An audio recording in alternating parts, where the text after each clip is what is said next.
Welcome everyone to our weekly podcast of the Football Tailgaters. And here we talk everything about the NFL. Here as usual, I have here with me Yams, our Jets fan, Andy, our unbiased NFL fan, and myself, Aaron, a Cowboys fan. And this weekend, finally, we're going to reach the Super Bowl, the Kansas City Chiefs against the Philadelphia Eagles. I'm pretty stoked on that. I'm a big Kansas City Chiefs fan here. I'm a big Patrick Mahomes fan here. So I hope the best for them because as a Cowboys fan, you know, the Eagles, I would not like to see them win. But anyways, in today's topics, we're going to go over quite a bit of them. We'll try to go as quick as possible, but also, you know, give our well thought out insights on these topics. We're going to start off with where will Derek Carr go after, you know, a clear departure between him and the Raiders. And then we'll also talk about a little article that came out about Tony Romo having some trouble with CBS. Kind of lacking there. Yeah, some people have been saying about his commentary, you know, it's been kind of off. It hasn't been the same. It's almost like he's kind of getting too comfortable with. But yeah, and then we'll also go over a report that came out that Lamar Jackson and the Ravens are having, you know, some contract dispute, not really on the same page here. A lot of, I guess, different thoughts on how much Lamar Jackson, you know, how he thinks he deserves a certain amount of money, whatever, and so on. And then we'll also go over Tom Brady. Will he unretire again? And then Sean Peyton, is he gonna finally bring the Broncos some success after, you know, some tough times over there in Denver? And then lastly, we'll go over, obviously, our Super Bowl picks here. You know, it's this Sunday. Very exciting stuff. So let's start with Derek Carr. He didn't do so well, but also it was kind of like a dysfunctional season for the Las Vegas Raiders. And there was a lot of talk about you know, Josh McDaniels and Derek Carr being the issue, and you know, the team wasn't clicking. So there's a whole mess going on over there. And here we are. Derek Carr is going to leave the Raiders. So where do you think Derek Carr will go this offseason? I originally said, did we talk about this before? I think he's going to go to the New Orleans Saints, though that kind of hurts me because I kind of want the Jets to have a little crack at him. I don't know where they are in their quarterback search process, but it just makes sense for him to go to New Orleans. They do have some weapons on there. Chris Olave, they have Alvin Kamara and Michael Thomas. I don't know if Alvin Kamara will come back or not, but yeah, it makes sense. And Jameis Winston hasn't had a chance. He's been injured, and when he comes back, he's interception prone. So yeah. Well, I believe the Raiders have to make a choice pretty quickly because I believe they have to pay him on February 15th, which is right after the Super Bowl. And Derek Carr has to agree to the trade if he wants to go with that team that he gets traded to because of the trade clause. I think if I was him, I would just not go to any team because of the trade. I would just get cut, and then for me to choose whichever team I want to and negotiate the contract. And the best team for him to go to if he wants to win a Super Bowl is the San Francisco 49ers. I know Tom Brady's gone. That team is more than ready to go. Yeah, that whole like contract situation is going to be tricky. I could see him kind of staying with the Raiders. That is totally an option. But why not the Commanders? You know, I feel like the Commanders just take the leftover QBs here. I don't know the situation they have over there, but I don't rule that out at all. And for some reason, you know, I don't know what's with Commanders and taking in rejected QBs. I can see him landing there, and, you know, he wouldn't be a terrible quarterback. He would definitely be the better one that the Commanders have gotten so far. He can definitely compete against Heineke and Wentz. Well, that's a really good point, but he's going to be the hottest commodity in this offseason for as a quarterback. It's him or Aaron Rodgers? Well, Aaron Rodgers, it's kind of weird, the situation. We know that Derek Carr is leaving. And Derek Carr, I mean, there's so many teams that are going to want to, like, if it's not Aaron Rodgers, it's him, basically. We know that he's going to be available. The 49ers also said that Jimmy Garoppolo is going to be available. They don't see him being attached to the team again for this next season. So I think Derek Carr is the hottest commodity. So I think there's going to be too many teams out there. And for him to choose the Washington Commanders, I just think it's a little, like, iffy, you know? They have to give him a lot of money if that's what he really wants. Well, I don't know who has the biggest space, like contract wise, who's willing to give him more. But I would think that Commanders would be giving a pretty big buck for him. Yeah, I can see Commanders happening for sure. I think they want to get rid of Carson Wentz for sure. Oh, for sure. They're done with Carson Wentz. I think the NFL is done with Carson Wentz. Yeah.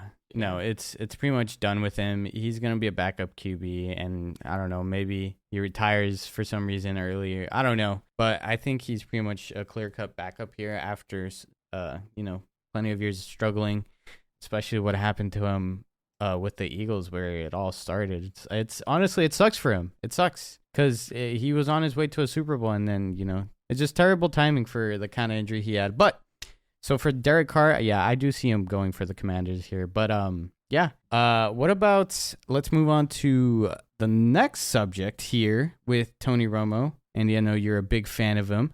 And his whole situation with CBS here. So in a report here, it says in Bleacher Report that Tony Romo's broadcasting style forced CBS to attempt intervention in 2022. Is Tony Romo in trouble with CBS? What do you guys think? Well, he has a contract with them. It's more like a corporation team meeting. Like, hey, you're not doing the greatest job anymore. Like, what's going on? What's happening? You're not studying a lot like you used to before the game, so you can provide a lot of great commentary. What's going on? I didn't see too much of a change, me personally, but if that's the issue, I think it's just going to be an easy fix. And maybe after this contract, maybe he's just done with this. He has done it for it's 6 years, I think it has been. I think he can move on now. And I mean, Tom Brady's going to come in. He's going to be taking over Fox. I mean, Romo, that shouldn't affect him since he's still going to be the face for CBS. But maybe this is his time to be done and go back to football and be a coach. That would be like the best case scenario, especially if he goes to the Dallas Cowboys. I don't think his career in broadcasting is taking the toll. It's just what I think it's a lot has to do with social media. I feel that he's in the category of Joe Buck, or what's the other guy named Colin Cons, where you just want to bash him just to bash him. Like, here's a guy. Like, Colin Collinsworth? Yes. Like, it's just, Tony Romo's just a guy you want to bash now. I don't think he's commenting bad at all. I still like his commentating on the game, so I think it's just all social media driven. And there's a lot of Tony Romo haters too out there. Right. Well, no, I feel like he gained some fans after, his whole wizardry and guessing these plays ahead of time. There is a lot of people being like, you know what, this guy's actually pretty good, and he's pretty good at, commentating and predicting these plays, and he's refreshing, because he was refreshing when he was first there, and it was just something new to a lot of people, and it changed the pace, and it set those standards. So for him, I definitely think he did get comfortable. Maybe he is getting pretty bored of it, and maybe, I don't know, maybe he's getting bored of just like the whole idea. Maybe he's kind of tired of football. I don't know. We may see him as a quarterback as a coach, if that's what he wants to go and do. Because he doesn't want to sit there in the booth and just talk and commentate, which was how long has it been? It's been 6 years. And you know what? You bring a good point, years. Because there's some people out there, like when you're in an office job, that once you're doing the job year after year after year and you're like good at it, you kind of get bored of doing the exact same thing over and over and over and over again. I mean, compared to the other commentators, he has been one of the best ones, so that's why there's a little bit more of a spotlight towards him. So in that situation, I can understand that people can see that he's not doing such a great job as he used to. So it might be that he's getting bored, or he's just jealous that he can't play anymore. I don't know. I would say that one's a reach. I would definitely just ignore what's going on social media, because it's all social media driven, and I don't think that CBS or the performance team should even pay attention to what's commenting on social media. He might have lost a step or whatever. Maybe he got a little bored, but I still think he has it. Yeah, I think so too. I think what a lot of people are saying in social media and stuff like that, or like him stuttering, not knowing who's who. He messes up a lot. He's just not as smooth as he was back then. So that's what I'm saying. Maybe he's getting too comfortable and just like, oh, I know this or I know that, and then he slips up a lot. He's been slipping up lately. So there was an interview with him that they asked him you have some situations with as a commentator. And he's like, well, it's kind of like if when you're a football player, there are just things that you just have to improve on. And sometimes you just have to go to the mechanics and just improve on those small things. So I'm just going to take it as a football type of scenario. And I'm just going to get better. That's a typical answer from Tony Romo, but I mean, we'll see next year. Yeah, this might just be just whatever, and he just goes, he continues on and he stays there. Maybe he signs another contract. I don't know, whatever it is. Maybe a short-term contract, and then he moves into coaching. This might just be, a little bit of a bigger deal than it seems like. Or sorry, not as big of a deal as it seems like right now. But yeah. Let's move on to Lamar Jackson, who still can't get on the same page with the Ravens. The Baltimore Ravens cannot figure out this contract talk with Lamar Jackson. So there's a report here. I'll read the headline. Clutch Points here says, rumor Lamar Jackson Ravens still $100 million apart in contract talks. So it's tough to see where this is gonna lead. There's been talks that he's gonna be with another team. He might land somewhere else, or he actually signs a contract. It's all up in the air. It feels like it's a 50-50 at this point. So I'll ask you guys this question: where will Lamar go, if he even goes anywhere? Honestly, it can be a really bad situation with the Ravens and Lamar, because the Ravens have the opportunity to even tag him. But that comes into a risk that he just sits out because he doesn't have a good contract. So that's another year of him not producing, and for the Ravens not to even go to the playoffs again. So if they can't really come into an agreement, and then he doesn't have an agent as well, which is a pretty big issue there. If I was the Ravens, I would just cut ties with him. I know that he's a great quarterback, but it's time for him to move on to somewhere else. I'm sure that there's another team that's going to pay him. Maybe not as much as he wants, because the Cleveland Browns ruined that situation with Deshaun Watson, and that's something that he's just going to have to accept. This is the second year that they're going into a contract dispute with Lamar Jackson, and last year he declined a 5-year deal worth $250 million. But the guaranteed is the problem. $133 million guaranteed. So how far millions are they off? Like $100 million apparently. But I mean, $100 million according to the wow. I don't know. That means the Ravens don't want to pay him, which I understand business-wise, that the Ravens don't want to pay him. They don't want to pay him. So if they don't want to pay him, I can see him probably in man, I don't know. I don't really know where he can go. Tampa? I don't know. No, there's Miami. There's other Miami, teams. they already said they were going to lock it in with Tua. Teams say crazy things all the time. It's not. Let's just not take it into it's a legit thing that's going to happen. Man, I think it's just going to be a whole, the franchise tagging situation is what seems more likely here to happen. But after that, I don't know. I could see him totally going, it might be a sour ending to this. And if he gets franchise tagged and then doesn't do well this coming season, it's really bad for him, and he's not going to get that money that he wants. And it's just going to be a struggle for him. So maybe the smartest move for him is to say, you know what, I'm done with the Ravens. I'm going somewhere else, Yeah, imagine him with Mike McDaniels in Miami. I think they would be a really good fit. And he would have wide receivers for once. I know that he has a lot of people saying that he can't throw, and look at the wide receivers that he had in Baltimore. Hollywood Brown, are you telling me that he's a top-tier wide receiver? Maybe that he needs just better weapons around him, and he can get into that another level instead of running around all the time and hurting himself. Yeah. Hey, also, it's been known that the Baltimore Ravens have kind of been getting rid of his weapon. Well, I wouldn't say he had insane talent around him, but how do you get rid of your number one receiver, Marquise Brown? But again, is he a top receiver? He was on that roster. That's all that matters. Because there's no one on that roster. Yeah, exactly. Well, you can argue that, but it's still something that you don't do. You don't take away talent from him. You surround him with talent. What have the Ravens done? It seems like their system that they wanted to do that they couldn't figure out is let's compare them to the Eagles, because Jalen Hurts and Lamar Jackson are kind of similar. They're like a running type of quarterback, mostly first, then passing. So if you compare both of the teams, look at the Eagles, that they surrounded him with weapons, with A.J. Brown and also Roquan Smith. No, I'm not saying Roquan. I always say his name incorrectly.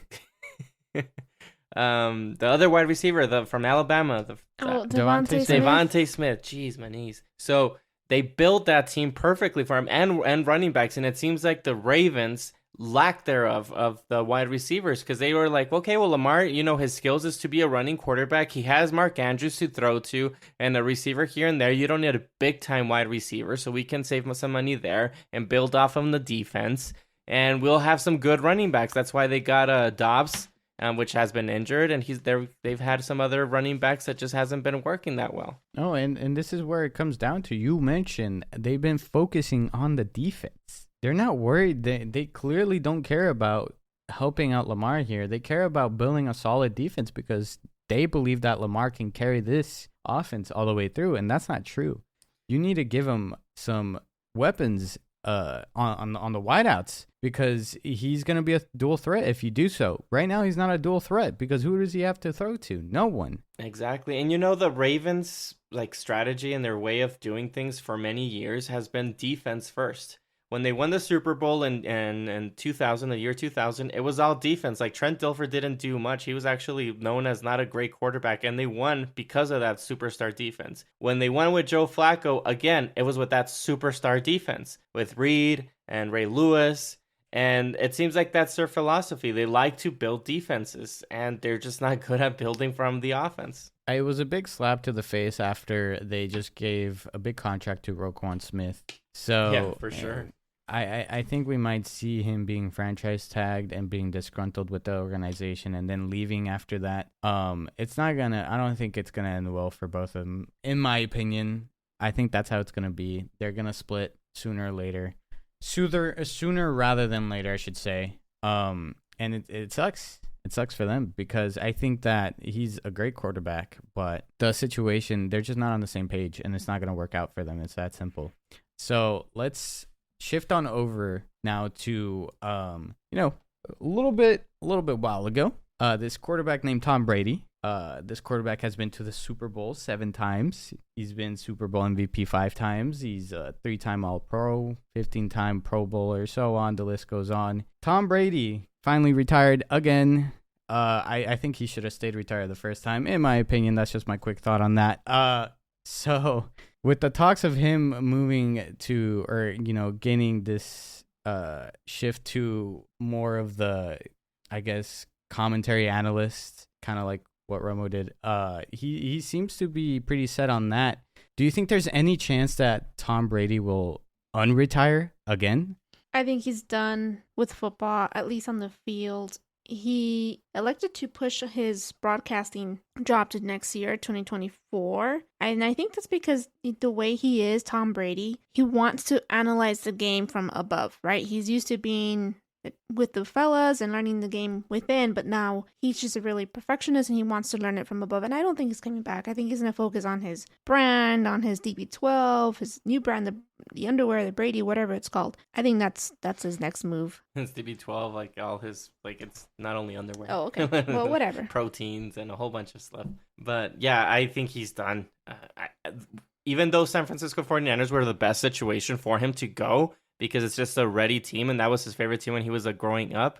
It just takes a lot of energy to move to a new city and get to know the coaches, get to know the players, and spend some time with them in the offseason too, so you can get the rhythm with them. It's just like a whole new system. It's like starting a brand new job that takes you acquainted, even though you've been doing the job, but each team has a different type of system and organization.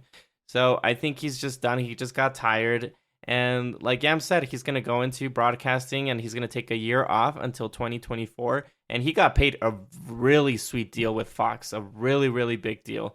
I feel bad for Greg Olsen, but Tom Brady's going to come in. A whole different scenario with Greg Olsen and Tom Brady that you're comparing them. Yeah, well, Greg Olsen has been doing a good job as a commentator, though. Better than Tony Romo. But you don't think the GOAT? How can you shut up Yam's microphone? What did you say? What did you say? Better than Tony Romo. It's not me. It's Twitter. It's not like. Shut her mic, man. Shut her mic. It's his contract for Fox, which got announced at Fox Sports, said that Brady would join the network as the #1 game analyst whenever his career ended. 10 years is the contract for $375 million. Jeez. Huge money. Huge money. I think it's a great step for him, and I think it's just something that he should be doing right now and what he should have been doing when he retired in the first place. I don't get why he unretired. You know, I guess. Well, no, I get it, but it's just I don't think it was a smart move. I think it was him just being so passionate about the game. No, and competitive. Right? He just didn't.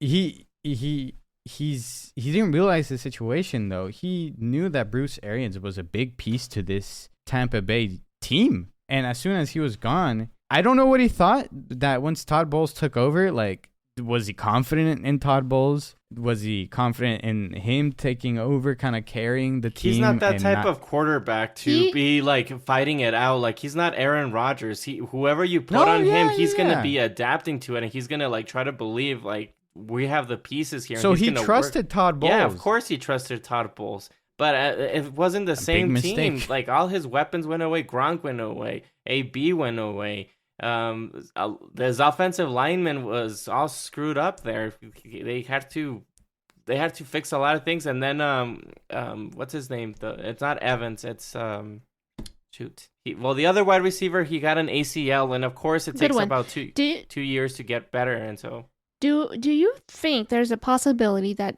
Tom Brady, being the competitive person that he is, that Adam Schefter reported that he was retired first before him, that rubbed him the wrong way, unretired, so that he can do it his own way? Well, it's made you think, why so quiet? I made you think, so I guess there's a possibility. I mean, yeah, there's a possibility there. But again, remember, he was going through a lot of personal things as well. He was getting a divorce. Which makes sense to stay retired. Well, no, because he wants to, instead of like just going through all that bad problems, going like not being able to, I mean, it seems like his problem started when he unretired. It seems like the reason why he unretired was maybe to escape from that. I think so. Maybe that's what some people say. That's what they're kind of saying. Yeah, for sure. Is that he unretired because things were kind of getting bad off the field, and he was like, I don't know. He maybe he thought he just wanted a distraction and go back and do his thing, and it didn't go well. And yeah, I want to just keep doing the same thing that I've been doing, that play the game that I love, instead of like just going through all this horrible mess with the divorce and all the other issues. Right. And then they lost a lot of money in FTX as well. Oof. Which that's big tough. Mess. Yeah, I mean, I'm sure that they went through a lot of things. I'm sure his brand is doing well. He got his contract with Fox. I'm sure he's really well financially, but yeah. Unfortunately, I think that's what you're saying, Aaron, that because of all that issues that he was having, he just went back to play the game that he loves, so he has some distraction. Yeah, it was a tough situation, and you know, we will never know unless he opens up about it. But as of now, it's kind of a mystery to what happened during that time span. But I think the moral of the story here is you don't trust a former head coach of the New York Jets here. Oh, wow. I'm sorry. I didn't expect this. It's been a while. Jets joke had to go there. It's been a hot minute. Why don't we shift on over to Sean Payton here? He is now the head coach of the Denver Broncos. Cool, I guess. I don't know what you think about it, Andy. Well, I guess we'll find out in a bit. So it's said that Sean Payton looks to recreate a winning standard with the Denver Broncos after a horrible season with Hackett as the head coach. The Denver Broncos just did not have a good time. Russell Wilson, I feel so bad for him. Who knows if he's even the same? We'll really find out what Russell Wilson has going on with Sean Payton as the head coach. Maybe give him 2 years to kind of settle. This is kind of what I've been talking about them when Russell Wilson first landed, is you need to give the time for the team to adapt. And I didn't think they were going to mesh quickly that easily. And it wasn't going to go that well at first. Maybe you need to give it a little bit of time. But it was so bad that they had to make some extreme changes here. So they got rid of Hackett, and now Sean Payton's taken over. So what do you guys think? Will Sean Payton make the Broncos succeed now? I think Sean Payton is. Yeah, I think Sean Payton is worth every penny to the Broncos. He is what do you consider a top of the line coach, and it might take him 1 or 2 years just to get things going, because the Broncos have been such a mess in the last they have a stretch of losing football but he would bring the order back in here. There was an interview that he said, basically the reporter told him that Russell had his own line of coaches, and if that's going to continue, and he said, that's foreign to me, that's not going to continue, we're not going to have special coaches in for any players, so that's going to end. So there's going to be some order now. There's going to be order in here, and I think all those reports that we were hearing about Russell Wilson, I think that's going to go away. Oh, man, I'm speechless. Honestly, with Sean Payton there, this is Russell Wilson's opportunity to shine back again because he had a horrible year. So if he doesn't shine back with Sean Payton, then I think his career's over. I don't know, for some reason somebody took away his powers. It's kind of one of those types of movies that his talent went away, kind of like Space Jam or something. Honestly, this is an opportunity. Now, Sean Payton has a hard road because he does have a good team, but the cap is also not that great. They don't have any picks for so many years, so it's going to be a struggle. But he does have a ready team to actually perform pretty well next season. So as long as everything goes well and they're building well on the team, I shouldn't say building because they don't have that draft capital. It shouldn't be necessary based on their conditions right now because that defense seems set with the young talent that they have, and the offense, they can get it in the free agency, maybe pull a trade, one of those options. But for drafting, like you were mentioning, it's kind of like a tough situation here. So his options are limited. But I do trust him because if Sean Payton has a good quarterback, it's proven that, he's going to do well. And if we still see that Russell Wilson from the Seattle Seahawks years in his peak, it's going to be a great team to watch. And it's going to be finally a very competitive division, maybe apart from the Raiders, if, things pan out a certain way. Yeah. And it's going to be awesome. And it's even interesting to see Sean Payton being so committed to this team who were kind of like, I would avoid that situation, what they had there. And going into a tough division like that, he's pretty confident in what this team has. Maybe he's seeing something that we're not seeing. Maybe he's going to do things that nobody thought could be done. That maybe he finally has a special team to what he had that one time, where they went to the Super Bowl and stuff like that. I think he's gonna do a great job here. Hopefully, I think that it's finally what they needed, is a really good head coach here. I don't think it can get worse than what happened last year. Yeah, there's going to be an improvement really no low. matter what. For sure, nobody's losing sleep now over the decision they made at head coach, right? So it's not. I would say, phrase it this way: it's not if it can happen. It's if when they can turn it on. I absolutely think they will. Now, what happens if, real quick, before we switch, what happens if it's just a bad year and Russell Wilson kind of plays the same as he did last season? Is Russell Wilson, what's going to happen?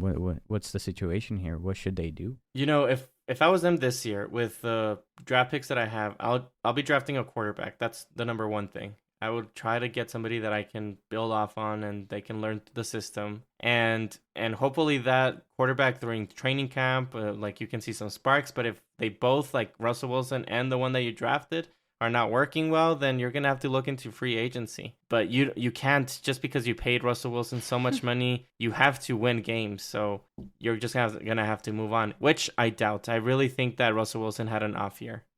I don't know. With the Russell Wilson thing, it's a wait and see approach with Payman to see if he plays well.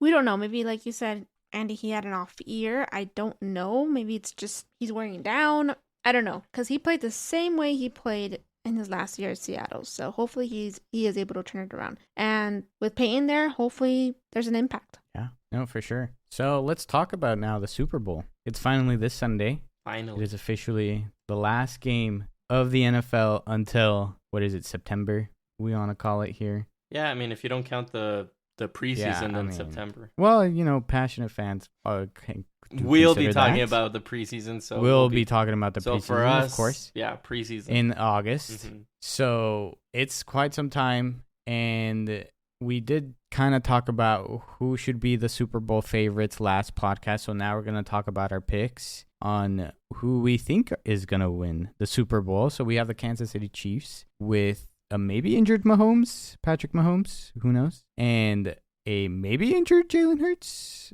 Who knows? It's going to be an interesting matchup here. And it's definitely going to be a kind of quarterback who's going to play better at the quarterback position, I think. And they both, the thing here is, the Chiefs have a weak defense and so on, but whatever. All right, let's get to the point. They both made it to the Super Bowl. Who do you guys think will win the Super Bowl? Kansas City Chiefs or the Philadelphia Eagles?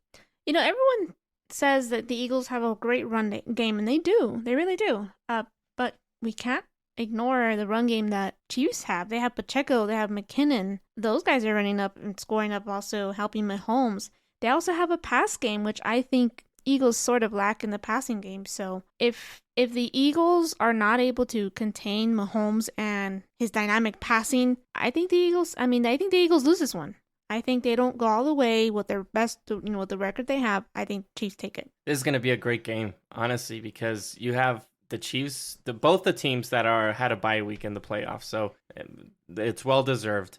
The only thing that I have here is that the Eagles should win this game because of such of a dynamic team that they have. I do disagree with you with wide receivers. I do think that they have really good wide receivers, and they do pass the ball to him a lot constantly with Smith and AJ Brown. No. Well, more running than passing. I agree with you with that. But now Andy Reid has had 2 weeks to prepare against his old team, the Eagles, and he has had Michael Vick before as a running quarterback, so he knows how to be able to stop a running quarterback. So last week I did pick the Eagles that had the more of a chance to win, but just because of the experience that that the Chiefs have, I'm going to be picking the Chiefs because of Andy Reid and so how dynamic Patrick Mahomes is. I think what we have here is an underdog with the Chiefs because of injuries. You got in the injury report here, you got only a total of a punter who's in the injury reserve for the Eagles. And then you look over to the Chiefs. Everybody, huh?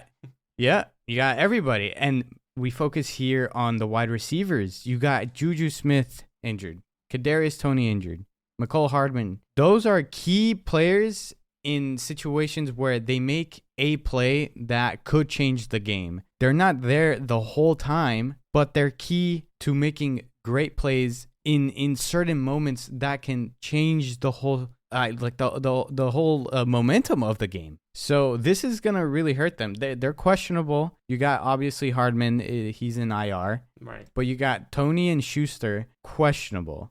So if they're able to play and if they're healthy, I'm giving the edge here to the Chiefs because of the experience here. They are the veterans. They've been here before. Right. This is a different Eagles team. Slightly, right? You got a head coach here that, some we may dislike, but he did a great job. It is what it is. And you got to give him credit with what he has done with Jalen Hurts in this running game. They are a little bit more run heavy, but he's got way better weapons than Mahomes. But the thing is, Mahomes can make anyone look great. And the things he does, and you can't discredit what oh my gosh, Travis Kelce has done, obviously, but that's like the obvious. Like, yeah, he's had Travis Kelce. He's the reliable. He's there when nobody's there. So that's why Yams pointed out a good thing is the running game is something that usually they didn't have, and now they do with Pacheco. And Clyde Edwards-Helaire is back from injured reserve. Okay, well, there you go. You have three. You have McKinnon, Pacheco, and CEH. It's going to be pretty even. And Sky Moore has to step up, honestly. Yeah. He has to step up. You still have Marquise Valdes-Scantling as well. Mm-hmm. But those guys, like you said, Aaron, Patrick Mahomes is the type of quarterback that just elevates wide receivers that are not amazing wide receivers, but he just puts the ball in the perfect spot for them to catch. Kind of like Aaron Rodgers, that he just elevates wide receivers. So I do give the edge to the Chiefs, even though with all of these injuries, and just because of experience. Exactly, just because of experience and because of overall the better quarterback here and who can make the bigger difference, which is the quarterback position. Now, as long as the Chiefs' defense doesn't crumble, this is going to be a great game for the Chiefs to win here. It's mostly a defensive type of game in the certain way. Like if the defense for the Eagles doesn't stop Mahomes or the defense from the Chiefs doesn't stop Hurts, that's when they're going to have like basically a shootout between offensive teams. The Eagles have a pretty decent Defense. For sure. The Kansas City, they have holes everywhere. Right. Everywhere. So I have no doubt that Philadelphia will be able to score. My thing is the explosiveness of Mahomes and can they contain him? And I kind of, that's why I lean more towards Mahomes. The offensive line for Jalen, it's incredible. Yeah. Don't you think that the Chiefs are going to be controlling the clock more? That's going to be kind of like their strategy. Not making big time passes. It's just run here, short pass here. I feel like that's more the Eagles' strategy. No, because the Chiefs know that they can't rely on the defense. And the Eagles can rely on the defense. An understatement is they're a decent defense. No, the Eagles have a great defense, and it's one of the toughest ones that I think the Chiefs have faced this playoffs. Right. And it's gonna be something that they're gonna be worried about. So of course they have to make sure this clock management is well done here. And this is more of a focus for the Chiefs than it is for the Eagles. The Eagles, they're just gonna try and score and cause some turnovers here. They know that the offense of the Chiefs is a little bit hindered in certain situations. Who knows what the game plan is, what Andy Reid has. And that's why, again, it goes back to the experience here. And Andy Reid, I think he's got this under control. I'm picking the Chiefs here to win. And it's going to be very close. Wow. So wait, y'all flipped. Yeah, I gave the edge more to the Eagles last week, but just because of experience, Andy Reid and the strategy that he's going to put on this Super Bowl, they've been there already a few times in the Super Bowl. I'm going to give it to them. This is the first time the Eagles are going. First time Jalen Hurts going to the Super Bowl. First time the head coach is going to the Super Bowl as a head coach. But I wouldn't be surprised if the Eagles won. It's going to be a really, really close game, I think. What a story for them if they do win it. Who has the Eagles beaten, honestly? We were talking about this during the weekend. Who have they been that is, hardcore? The difference between the Chiefs... No one, really. At all. Between the Chiefs and the Eagles, that the Chiefs have played better teams than the Eagles, so...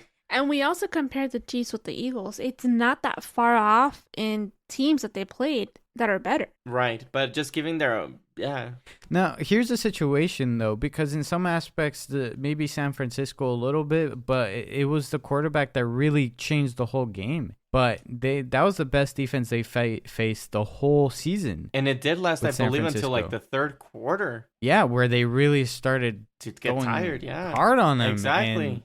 And without a quarterback, how are you going to win? Because without a quarterback, they were just going to crumble eventually. It was just when it was going to happen.